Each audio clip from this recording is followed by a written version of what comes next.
La chirurgie de l'obésité explose en France.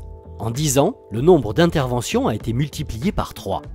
En 2016, environ 50 000 personnes ont été opérées dans notre pays. Mais à qui s'adresse cette chirurgie? Qui peut prétendre à ce type de traitement? Et la sécurité sociale rembourse-t-elle les frais de l'hospitalisation et de l'intervention?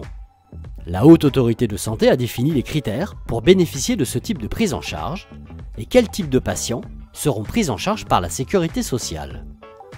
Le critère principal est l'indice de masse corporelle, ou IMC, qui prend en compte le poids et la taille de l'individu.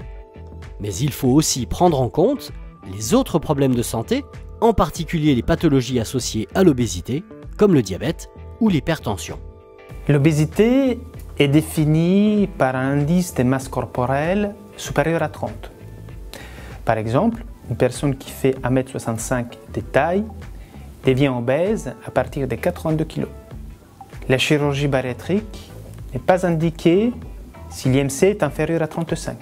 Quand l'indice de masse corporelle est compris entre 35 et 40, la chirurgie peut être prise en compte s'il existe déjà un retentissement de cette obésité, comme le diabète ou l'hypertension par exemple.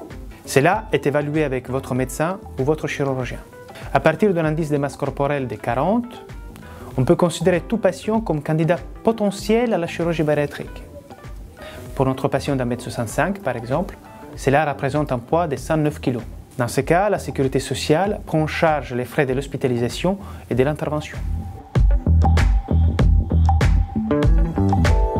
S'il faut donc avoir un IMC au moins supérieur à 35 et éventuellement présenter des pathologies associées à l'obésité pour être opéré, cela ne donne pas immédiatement accès à la chirurgie.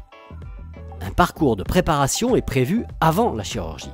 Un certain nombre d'examens sont prévus avant l'intervention, afin de dépister des pathologies qui peuvent être méconnues.